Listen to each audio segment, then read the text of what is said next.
नमस्कार दोस्तों, एक बार फिर से स्वागत है आप लोग का द IR शो में। इंटरनेशनल रिलेशन में कब क्या हो जाए इसका कोई भी ठिकाना नहीं होता है। अभी जिस चीज़ को ट्रम्प इतने समय तक कहते रहे कि मुझे पूरा यकीन है कि ये जो कोरोना वायरस है वो चीन की लैब की जो वुहान लैब थी वहीं से निकला है और इसमें चीन का पूरा साथ है। तो दोस्तों, भले ही इसको ये हो सकता था कि चीन ने जानबूझ के किया हो या ना किया हो, लेकिन दोस्तों कहीं ना कहीं अब ये बात तो देखिए धीरे धीरे सामने आने लगी है कि इसमें कोई ना कोई वुहान लैब का तो कोई ना कोई एंगल इसमें इन्वॉल्व है ही है। और यही कारण है कि इसकी वजह से एक बार फिर से ये वुहान लैब थ्योरी जो है एक बार फिर से बड़ी सुर्खियों में है और जिसके कारण जो चीन है वो एक बार फिर से परेशान होना शुरू हो चुका है और उसने इसके लिए लोगों को कंडेम करना भी शुरू कर दिया है। तो क्या है आखिर ये पूरा टॉपिक दोस्तों, चलिए शुरू करते हैं अपनी चर्चा को।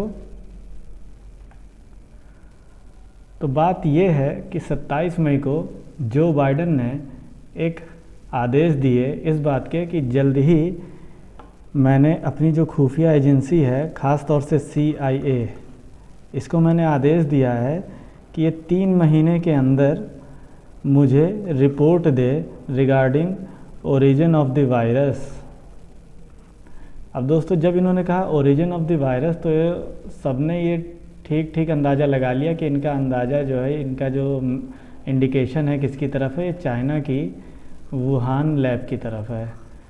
और ये मामला तूल इसलिए पकड़ने लगा क्योंकि आपको मालूम होगा कि पिछले साल जब भी ये बात कही जाती थी कि ये वुहान लैब से निकला है और डोनाल्ड ट्रम्प जो कि इसके बहुत बड़े पुरोधा थे इस बात को कहने वाले कि जो है ये जो वायरस है ये निकला है आपका वुहान लैब से और इसमें चीन की पूरी मिली भगत है। तो इस बात के लिए उनको जो है उनका मजाक उड़ाया जाता था। ये कुछ वैसा ही है कि जैसे एक आदमी है, आप उसको जानते हैं, बार बार कहता है, आपने कहानी भी सुनी होगी, बार बार कहता है कि भेड़िया आ गया और अंत में होता क्या था, जब गांव वाले बचाने जाते थे तो पता लगता था कि वो कुछ है ही नहीं ऐसा, वो झूठ बोल रहा था।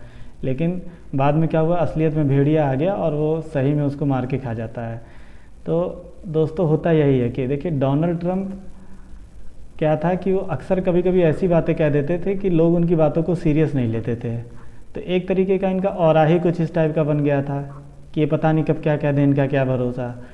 तो इसी वजह से जब ये सही में इस बात को कह रहे थे कि मेरी जो एजेंसीज़ हैं उन्होंने मुझसे बताया है कि वुहान लैब से ही ये लीक हुआ है वायरस, तो इस बात को जो है लोगों ने तब सीरियस नहीं लिया, बहुत से लीडर्स ने भी सीरियस नहीं लिया, क्योंकि इन्होंने इसके बाद इसको थोड़ा मजाकिया लहजे में भी अपना चुनाव के दौरान कहना शुरू कर दिया कि ये वुहान वायरस है या कुंग फू वायरस है। तो इस तरीके से फिर ये मौकरी में चला गया और इसकी सीरियसनेस जो थी वो ख़त्म हो गई।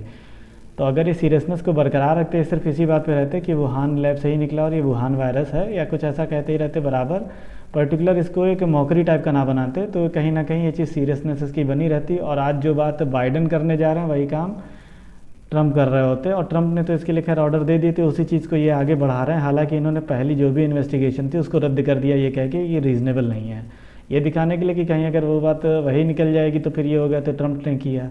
तो कहीं ना कहीं अपना पॉलिटिकल माइलेज लेने के लिए इन्होंने उस चीज़ को बदल दिया और नई एक इन्वेस्टिगेशन शुरू करवाई है और CIA को इसमें इन्वॉल्व किया। जब CIA को इन्वॉल्व किया तो आप इसकी सीरियसनेस समझ सकते हैं। CIA विश्व की टॉप मोस्ट इंटेलिजेंस एजेंसी है जो कि इतने खुफिया तरीके से काम करती है कि इसको लोगों को बहुत से इसकी जानकारी ही नहीं है। कई देशों में इन्होंने तख्ता पलट तक करा दिया है। तो इसके आप क्षमता और इसकी इफ़ेक्टिवनेस को आप समझ सकते हैं इसी बात से। तो इन्होंने ऑर्डर दे दिया कि 3 महीने में आप जो है हमें बताइए। इस पर चाइना का जो है रिप्लाई भी आ गया कि सिर्फ जो है इनकी पॉलिटिकल गिमिक है, बाकी और कुछ नहीं है। ये अपने एक एजेंडे पे चल रहे हैं कि इनको सीधे सिर्फ चीन को क्या करना है, बदनाम करना और चीन के खिलाफ ही इनको प्रोपेगेंडा चलाना है, इसीलिए ये ऐसा कर रहे हैं। आखिर ये अपने यहाँ क्यों नहीं इन्वेस्टिगेशन कराते हैं? अपने यहाँ तो कोई इन्वेस्टिगेशन ही नहीं कराते, इनकी जो लैब्स हैं उनमें इनको करानी चाहिए। तो ये चीन के आरोप हैं। तो मैंने बाकी आप लोग को सब्जेक्ट तो बता ही दिया कि बहुत से जो साइंटिस्ट थे जो पहले पिछले साल जो है मना कर रहे थे, इनमें से करीबन 18 साइंटिस्ट जो पिछले साल इस चीज़ को मना कर रहे थे कि इसमें ऐसा कोई एंगल नहीं है कि ये वायरस जो है किसी लैब से निकला है। ज़्यादातर इसका यही है कि ये एनिमल से किसी और मीडियम के ज़रिए ये पहुंचा है मैन में।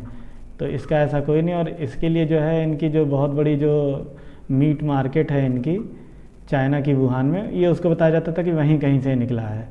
तो दोस्तों लेकिन क्वेश्चन इन पे इसलिए खड़े होने लगे कि ठीक है वहीं से अगर निकला है तो आपने अपने वुहान लैब में सैनिटाइजेशन और सेफ्टी प्रोटोकॉल का क्यों पालन करवाया, और जब WHO की टीम जब पहुंची इन्वेस्टिगेट करने के लिए तो आपने उसको वुहान की जो मेन लैब थी वहाँ पे क्यों नहीं उसको जाने दिया, और किसी भी इंडिपेंडेंट और तीसरी एजेंसी को वहाँ क्यों नहीं जाने दिया। तो इस तरीके से खुद ही ये क्या करते गए, अपने ऊपर ये क्वेश्चन खड़ा करवाने का पूरा इंतज़ाम करते गए, जिसकी वजह से आज जो है वो बहुत से साइंटिस्ट कह रहे हैं कि ये कहीं ना कहीं इस थ्योरी में दम है। क्योंकि आप ये सोचिए कि इसके पहले जब सार्स का जब वायरस आया था, कोरोना का वायरस जब 2003 में आया था, तो उस समय इसको पता लगने में 6 महीने लग गए थे, और 6 महीने में पता चल गया कि ओरिजिन क्या है, ये कहाँ से ओरिजिनेट हुआ। इसी तरह जब मार्स आया था, MERS आया था, जब ये सिंड्रोम का जब आया था कोरोना वायरस, तो ये 2005 में आया था, और इसका भी पता जो है वो करीबन 8 महीने में लग गया था। लेकिन इस वायरस को आए हुए धीरे धीरे अब 18 महीने होते जा रहा है, और इन 18 महीनों में अब तक ये पता नहीं चल पाया कि ओरिजिन क्या है। और इसके पीछे आप जानते हैं वजह कौन है? चाइना है। क्यों? क्योंकि चाइना ने अभी तक कोई इंडिपेंडेंट इंक्वायरी सही से होने नहीं दी, और इनकी जो मेन लैब है वहाँ तक किसी को पहुँचने नहीं दिया, और इन्होंने वहाँ की साफ़ सफाई भी खूब करवा दी, और वहाँ पे सेफ्टी प्रोटोकॉल्स को भी पूरा बदल दिया। तो जब वहाँ कुछ था ही नहीं तो आप वहाँ लोगों को जाने दिए होते, वहाँ पे आप सारी चीज़ों को साफ़ कराने की ज़रूरत नहीं थी। WHO तक ने इनसे परेशान होकर ये कह दिया कि हमको तो जो है वो सही से जो है इन्होंने हमें कोई डेटा ही नहीं प्रोवाइड किया। यहाँ आप देख सकते हैं कि इन्होंने क्या कहा था। ही रेज्ड कंसर्न, जो इनके चीफ थे WHO के, यहाँ आप इनकी फ़ोटो देख सकते हैं, टेड्रोस, इन्होंने ये कहा था, he raised concern about the level of access China provided to the expert during their visit to Wuhan in January. इन्होंने साफ ये कह दिया कि जिस तरीके से इन्होंने हमको एक्सेस दी है वो बहुत ही ज़्यादा एक खुद में जो है डाउट क्रिएटिंग सिचुएशन थी, तो उस पर बहुत ज़्यादा भरोसा नहीं किया जा सकता। और इन्होंने ये कहा कि data with held from team probing covid origin in China, यानी इन्होंने साफ कह दिया कि जो टीम गई थी प्रोब करने के लिए उसको डेटा ही नहीं प्रोवाइड किया गया प्रॉपर। तो अब ये सब सारी जो चीज़ें हैं वो डाउट की जो सुई है वो किधर ले जाएंगे? चाइना की ही तरफ। तो दाल में कुछ तो काला है, तभी तो ये सब चीज़ें हो रही। तो अब इन्हीं सब चीज़ों की वजह से अब बाइडन के ऊपर भी प्रेशर पड़ा, क्योंकि आप जानते हैं बाइडन को कहा जाता है वो थोड़े से प्रो चाइना है। लेकिन अब इतना ज़्यादा प्रेशर एक्यूमुलेट होने लगा कि अब उनको जो है समझ में आ गया कि कहीं ना कहीं उनको जो है इस चीज़ को कहना ही पड़ेगा, क्योंकि अब साइंटिस्टों और जितने जो डॉक्टर्स उनमें ये फिर से बात चलने लगी है कि इसका ओरिजिन अभी तक नहीं पता चला है। इसका मतलब कहीं ना कहीं ये वुहान से ही तो लीक नहीं हुआ है।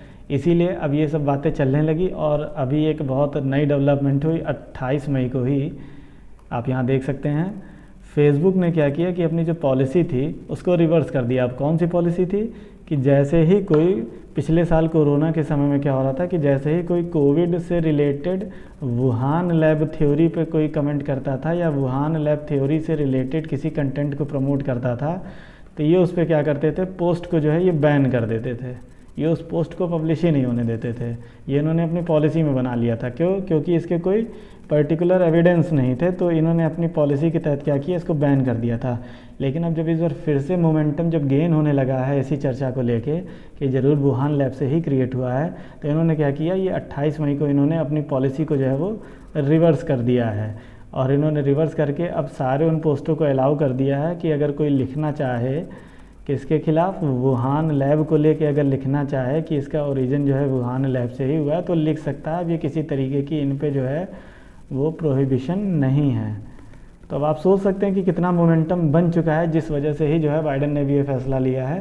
तो अब आने वाले दिन में देखना होगा कि चाइना की मुसीबत कितनी बढ़ती है और चाइना इन सब चीज़ों का सामना कैसे करता है। क्योंकि दोस्तों रिपोर्ट तो ये भी थी कि जब ये वायरस शुरू होने वाला था तो उससे जस्ट शुरू होने से ही वुहान लैब के ही जो 3 साइंटिस्ट थे, वो 3 साइंटिस्ट जो है वो सेम सिम्टम्स के साथ जो है वो नवंबर 2019 में जो है वो बीमार हुए थे, जिसको चाइना ने जो है सबसे छुपाया। और जो उनमें सिम्टम्स थे वो सेम वही सिम्टम्स थे जो कि कोरोना वायरस में थे।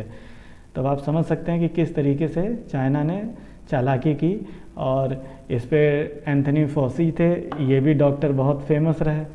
इन्होंने तो जब ट्रंप ने कहा कि ये वुहान लैब से ही निकला है तो उन्होंने कह दिया मैं तो ऐसी किसी थ्योरी को मानता ही नहीं हूँ कि ये जो है कोई ऐसा वायरस है जो कि किसी लैब में क्रिएट किया गया, जिसको मॉडिफाई लैब में किया गया हो, तो इन्होंने मानने से ही मना कर दिया।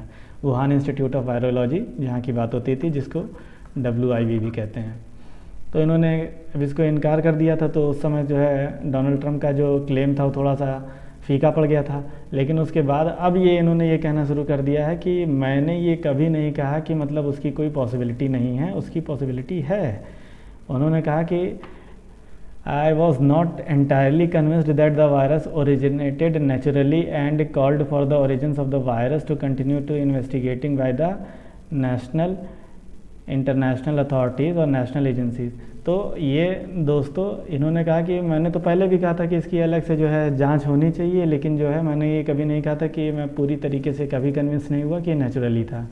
तो अब ये कहीं ना कहीं ये भी थोड़े से अपनी बात से जो है पलट गए हैं। और ये कोई छोटे मोटे डॉक्टर नहीं हैं, ये डायरेक्टर हैं national institute of allergy and infectious disease के, इसलिए आप इनकी इंपॉर्टेंस को समझ सकते हैं। बहुत बड़ा इंस्टीट्यूट है जो कि प्राइम इंस्टीट्यूट कहा जाता है for the research in infectious disease in USA, और इनकी बहुत ज़्यादा इम्पोर्टेंस है वहाँ पे, इनकी बातों को बहुत ज़्यादा तवज्जो दी जाती है, तो आप इनकी बात को समझ सकते हैं। अब जब ये सब बातें हो गई तो इस पर ट्रम्प का तो रिएक्शन आना ज़रूरी ही था। तो इन्होंने इस पर सीधे सीधे कहा, now everybody is agreeing that I was right when I very early on called Wuhan as the source of the कोविड-19। तो उन्होंने कहा अब सबको जो है सबको यकीन हो रहा है और सब लोग इस बात पे सहमत हैं कि जो वुहान में ही जो है इस वायरस का सोर्स था। लेकिन ये बात तो मैंने बहुत पहले कही थी, तब तो किसी को यकीन होता नहीं था। तो USA में वुहान अमेंडमेंट करके भी 2 चीज़ें लाई गई हैं कि अब ये इन्होंने पहले क्या किया था कि जो WIV इंस्टीट्यूट है, वुहान इंस्टीट्यूट ऑफ वायरोलॉजी, पहले यहाँ कुछ ये गेन ऑफ फंक्शंस रिसर्च को लेके वायरस की जो गेन ऑफ फंक्शंस है इसको लेके कुछ फंडिंग करते थे। तो अब इन्होंने इस पर पूरी तरीके से बैन लगा दिया है और इन्होंने अब किसी भी तरीके की वहाँ फंडिंग पे रोक लगा दी है। इसी को वुहान अमेंडमेंट कहा गया है। तो ये थे दोस्तों पूरी चर्चा का आज सार और पूरी समरी चर्चा की यही थी। आशा करता हूँ आप लोग को सारी बातें समझ में आई होंगी। और दोस्तों अगर आपको ये वीडियो अच्छा लगा हो तो प्लीज़ इस वीडियो को लाइक करें, चैनल को सब्सक्राइब करें और बेल आइकन को प्रेस करना ना भूलें for the future notification. Thank you दोस्तों, thank you for watching the video.